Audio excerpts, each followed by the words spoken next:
Did you know that in Greek mythology, the most famous monster in history was actually the one who got wronged? Her name was Medusa.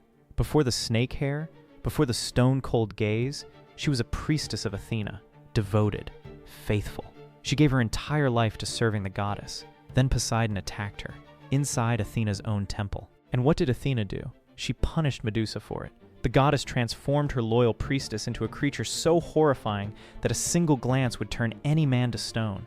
Snakes for hair, eyes like a curse, exiled to the edges of the world.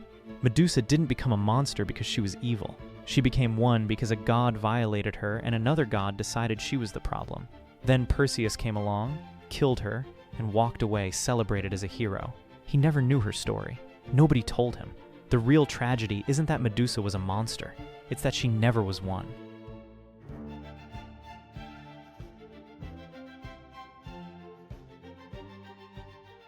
Did you know that in Greek mythology, Hercules' 12 labors were actually his punishment for murder? His name was Heracles, the greatest hero who ever lived. And he was also the most tragic. Hera hated him from the moment he was born. He was Zeus' son with another woman, and that was enough. So she waited. She let him grow into the strongest man alive. Then, when he had a wife he loved and children who adored him, she made her move. She reached into his mind and shattered it. In his madness, Heracles looked at his own family and saw monsters. He killed every single one of them with his bare hands. When the madness lifted, he was standing in the ruins of everything he loved. He went to the oracle begging to know how to atone. The answer was the 12 labors. Years of suffering, monsters, and impossible tasks. Here is the part that should make you furious. Hera caused the crime. Then the gods made him spend his entire life paying for it. He was both the murderer and the victim, and no one ever punished her. Did you know that in Greek mythology, a goddess once let every living thing on Earth start dying and just refused to stop? Her name was Demeter, goddess of the harvest, mother of Persephone. One day, Persephone vanished. Hades had taken her, dragged her down into the underworld to be his queen. Demeter lost her mind with grief. She abandoned her duties and let the earth go cold. Crops died, animals starved, humans began to perish. The world was rotting from the inside out. The gods panicked. Zeus had to act. But here's the part that makes this story so much darker. Zeus had approved the kidnapping. He had quietly given Hades permission to take Persephone without ever telling Demeter. This was not a rescue mission. Demeter had discovered that her own husband had traded her daughter away behind her back, so she held the entire world hostage until Zeus had no choice but to negotiate. She won. Persephone came home. And every year when the winter arrives, it is just Demeter remembering what they did.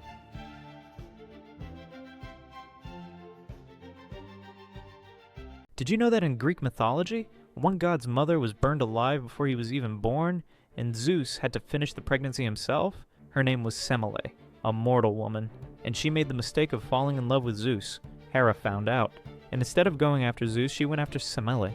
She disguised herself as an old friend and planted a seed of doubt. If Zeus really loves you, she whispered, make him show you his true form, his real divine form. No hiding. Semele believed her. She made Zeus swear on the river Styx to grant her one wish. He agreed before she even said what it was. Then she asked. Zeus begged her not to, but the oath was unbreakable. He revealed himself. Lightning, pure divine fire, and Semele was instantly burned to ash, but the baby inside her survived. Zeus pulled him from the flames and sewed him into his own thigh until he was ready to be born. Hera tried to erase the child. Instead, she created Dionysus, god of wine, madness, and chaos, the most dangerous mistake she ever made. Did you know that in Greek mythology, one of the greatest warriors at Troy lost his mind and spent his breakdown slaughtering a flock of sheep? His name was Ajax. When Achilles died, his legendary armor needed a new owner. Ajax believed it was his. He had personally carried Achilles' body off the battlefield while everyone else ran. If anyone had earned that armor, it was him. The Greeks voted for Odysseus instead. Ajax snapped, but Athena saw what was coming, and she twisted his mind before he could act. She let him storm off into the night, fully convinced he was killing the Greek commanders who had betrayed him. He slaughtered every last one of them. Then morning came.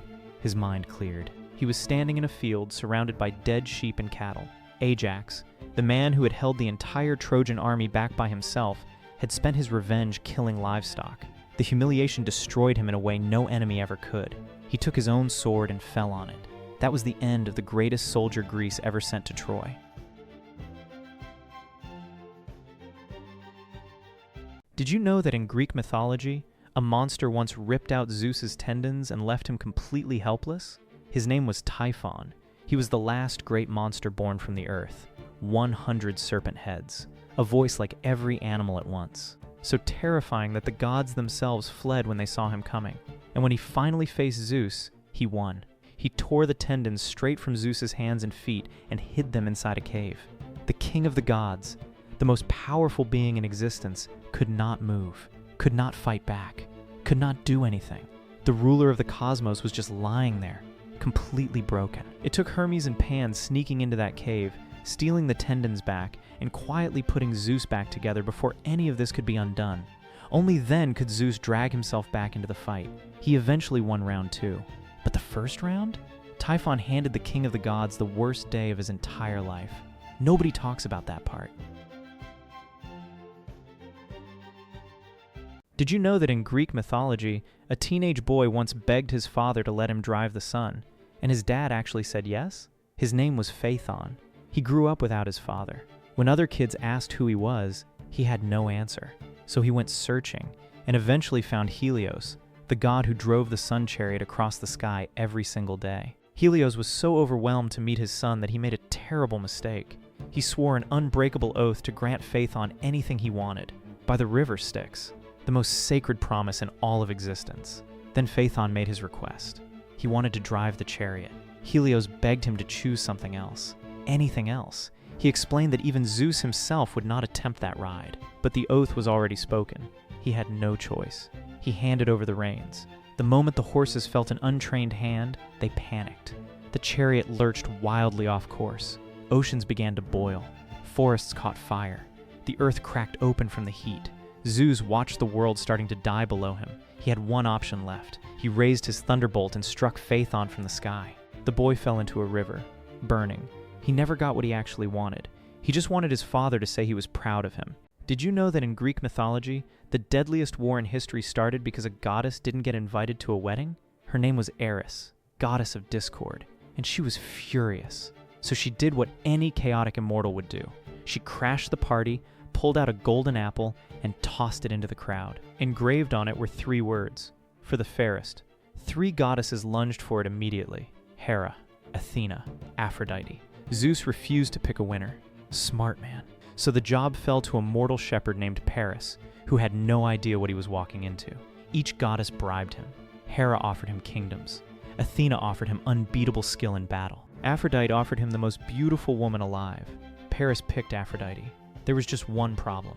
That woman, Helen, was already married to a king. Paris took her anyway. And that single decision triggered 10 years of war, thousands of deaths, and the complete destruction of the city of Troy.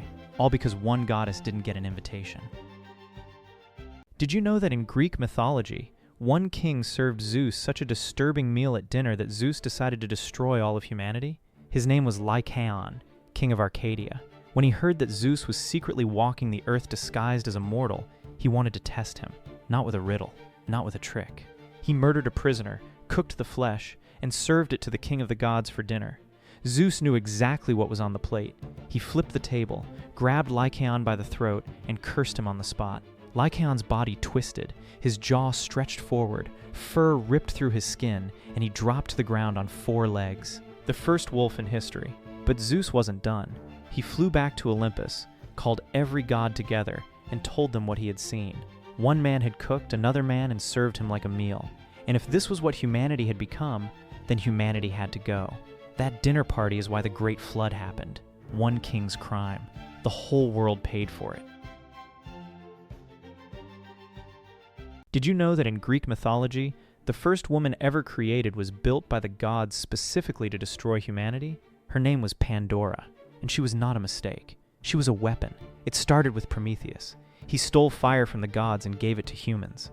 Zeus was furious, not just at Prometheus, but at every single human alive. So he called a meeting on Olympus, and he gave every god one job. Hephaestus built her from clay. Aphrodite gave her beauty so devastating no man could look away.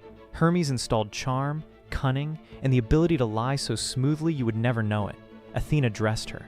The Graces adorned her. Every god added something. Then Zeus handed her a sealed jar and sent her down to Earth as a gift. Humanity saw her and celebrated. They had no idea. They never considered that a god who was angry enough to chain Prometheus to a rock and have his liver eaten daily would send something innocent. Pandora was not the punishment. She was the delivery.